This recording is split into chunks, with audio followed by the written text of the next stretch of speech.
Anticiper sa retraite est essentiel pour un chef d'entreprise et on va discuter de la solution dette infrastructure qui pourrait bien convenir parfaitement aux chefs d'entreprise qui partent à la retraite avec Yves Desjardins. Bonjour. Bonjour. Vous êtes le directeur général de Schroders France. Ensemble, on va plus largement détailler les solutions d'investissement les plus pertinentes pour conjuguer performance et sérénité financière après la cession de son entreprise.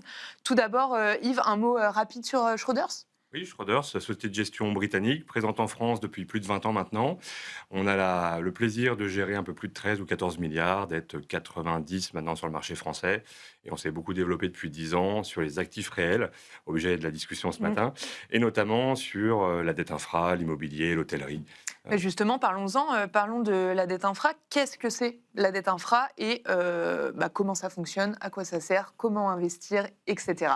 Donc la dette infra, contrairement à ce que beaucoup pensent, c'est pas aussi long. C'est-à-dire que souvent on pense projet d'infrastructure sur 20 ans, 30 ans, 40 ans. Ça existe, hein, c'est ce qu'on appelle dans le jargon du greenfield, mais vous avez du brownfield, c'est beaucoup plus court, c'est ce qu'on fait nous. Et l'idée, c'est vous financer, vous apporter comment dire, un financement à des entreprises pour des durées de 4 ans, 6 ans, 10 ans.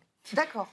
Donc là, très simplement... Donc on n'attend pas que le projet Non. infrastructure soit terminé forcément. Généralement, nous, on intervient sur des projets qui sont déjà existants, que vous devez financer ou refinancer, ou alors sur des projets qui existent déjà. Prenons le cas, alors c'est moins vert que d'autres, mais prenons le cas d'une autoroute. L'autoroute est déjà opérationnelle, vous avez déjà des cash flows, donc vous avez déjà des revenus, ce qui est très important pour la dette, et vous décidez de passer de 2 voies à 3 voies. Donc là, vous avez un projet de construction, vous avez un besoin de financement additionnel, mais vous avez déjà une autoroute ou un actif qui opère. Donc ça, c'est très intéressant. Pourquoi est-ce qu'on aime beaucoup la dette infra? Et pourquoi ça fait du sens? En fait, c'est des actifs réels. Donc quand vous venez prêter à ces entreprises, quand ces entreprises empruntent, derrière, vous avez un vrai actif. D'accord. Donc vous avez une certitude, je dirais, opérationnelle. Vous savez que l'actif tourne. Ça, c'est le premier point.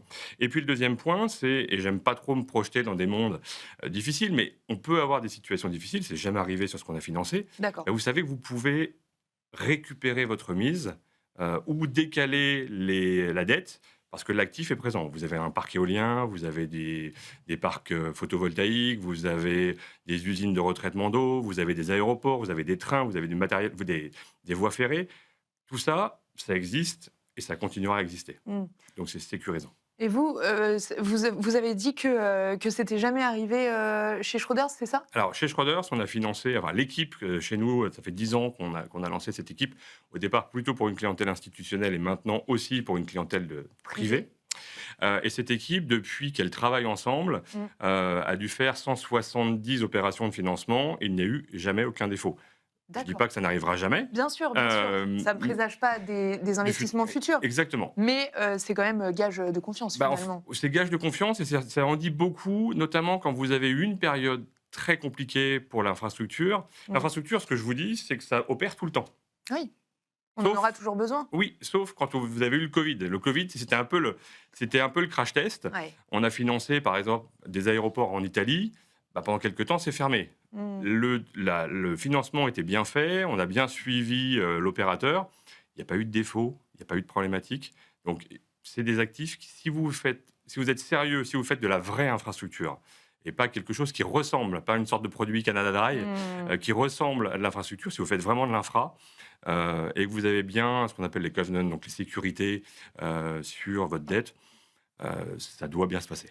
Parce que oui, et par exemple, donc vous disiez pendant le Covid, donc tout était à l'arrêt concrètement dans le monde entier. Les investissements, ils ont repris après.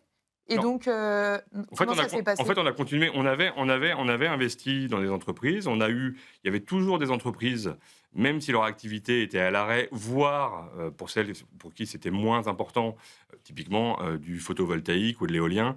Même pendant le Covid, ça a tourné. Vous avez quelques activités qui ont fermé, typiquement les aéroports, j'en parlais tout à l'heure, les trains pendant une petite période, mais ce n'était pas suffisamment long pour poser problème. Après, nous, on continue à travailler, on continue à investir dans de nouveaux projets, et surtout, il a fallu, à cette période-là, regarder très précisément pour chacun de nos investissements, chacun de nos prêts, quelle était la situation de l'entreprise, est-ce qu'on avait un doute, est-ce qu'il fallait engager avec la direction de l'entreprise pour savoir où ils en étaient, ce qui allait se passer. Chez Schroders, pardon, vous proposez aussi des fonds immobiliers et d'investir dans l'hôtellerie. Ces solutions sont-elles pertinentes pour un chef d'entreprise? Alors, chez Schroders, on propose aujourd'hui, quand on regarde pour le marché privé, on a lancé un fonds LTIF de dette infrastructure. Donc ça, c'est ce qui est Oui, aujourd'hui bien sûr. disponible. Mais on a une expertise hôtelière de très grande qualité. On a financé et on opère une cinquantaine d'hôtels à peu près aujourd'hui, qui sont des 4-5 étoiles en Europe. Et la réponse courte, c'est Mm. oui, ça fait du sens pour un chef d'entreprise. D'autant plus, et ça, c'est des sujets qu'on est en train de regarder et sur lesquels on s'interroge sur la structuration d'offres. Quand vous êtes chef d'entreprise et que vous cédez votre entreprise, vous avez des dispositifs, des mécaniques d'optimisation fiscale, typiquement le 150 OBTR, Bien sûr. qui vous engage à réemployer. Quand vous faites de l'hôtellerie, c'est de l'immobilier, certes, d'un côté, puisqu'en fait, vous avez les murs, mais c'est aussi une activité de type private equity, puisque vous avez une activité opérationnelle. Et donc, ces actifs-là peuvent qualifier au réemploi. Donc, on pense, oui, que sur l'hôtellerie, ça peut faire du sens demain matin. C'est-à-dire qu'on va réfléchir dans les mois qui viennent à avoir une nouvelle offre après la dette infrastructure, Mm. enfin en parallèle de la dette D'accord. infrastructure, puisque c'est un fonds evergreen, donc il va continuer à exister. Oui, bien sûr. Et parce que ça parle aux clients comme la dette infra, c'est le narratif pour les distributeurs, pour les banquiers privés, est relativement simple Mm. à expliquer à leur client final. On a toujours un petit sujet Et pareil, c'est réel d'éducation. comme la dette Et infra. pareil, c'est réel. C'est-à-dire Ouais. que là, vous avez un actif réel. Et nous, c'est ce qu'on aime beaucoup quand vous êtes un particulier ou un chef d'entreprise. Pouvoir se raccrocher à un actif tangible, Tangible. Ouais. c'est plutôt intéressant. Et un mot, alors bon là c'est pas tangible, mais d'autres supports existent comme les ETF par exemple qui ont la cote en ce moment. Comment peuvent-ils être intéressants pour un chef d'entreprise, Alors, Yves? en fait, le point principal pour moi, pour un chef d'entreprise, qu'il soit parti en retraite, et en l'occurrence, c'est peut-être un peu tard à ce moment-là, ou qu'il envisage de partir, c'est la stratégie, c'est la planification. Il gère son entreprise avec une stratégie, avec un business plan, avec une vision. Bien sûr. Il devrait préparer sa retraite. On devrait préparer nos retraites de la même façon. La réalité, c'est qu'on ne le fait pas. Et donc, en fait, si on planifie, on doit avoir une approche diversifiée de son allocation. De quoi je vais avoir besoin à la retraite Mm. en termes de flux, en termes de capital. Est-ce que j'ai envie d'acheter quelque chose? Est-ce que j'ai juste besoin de financer mon quotidien?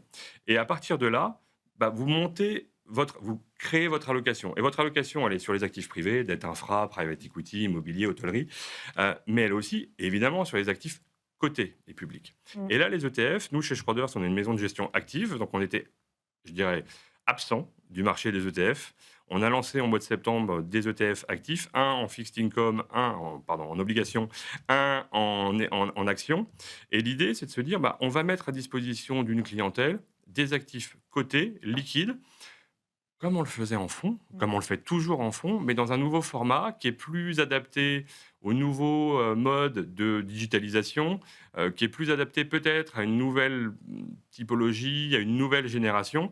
Moi, souvent, je dis que c'est un peu un mode de consommation. C'est-à-dire que quand vous êtes chez vous et vous pensez aller faire des courses le week-end prochain, vous dites, j'irai dans cette boutique-là, et puis 10 minutes plus tard, vous allez sur un site, un gros site américain que je ne citerai pas, et vous dites, non, mais en fait, je vais l'acheter maintenant, je suis dans mon canapé, ça va très bien. Est-ce que c'est bien? Mm. C'est un autre sujet. Pour la finance, les ETF, pour moi, c'est à peu près la même chose. Alors, il y a des gains aussi en coût, mais c'est l'immédiateté. Et on est dans un monde d'immédiateté. Je suis pas sûr que pour préparer sa retraite, l'immédiateté soit une bonne nouvelle ou une bonne idée, mais en tout cas, les outils qu'on a pour travailler sont assez simples et on s'adapte à cette nouvelle demande. Donc merci beaucoup Yves Desjardins. 3 mots d'ordre, hein, planification, diversification, anticipation. Absolument. Merci beaucoup Yves Desjardins, vous êtes directeur général de Schroders France. Merci d'avoir été avec nous. Et tout de suite, on va parler de produits structurés.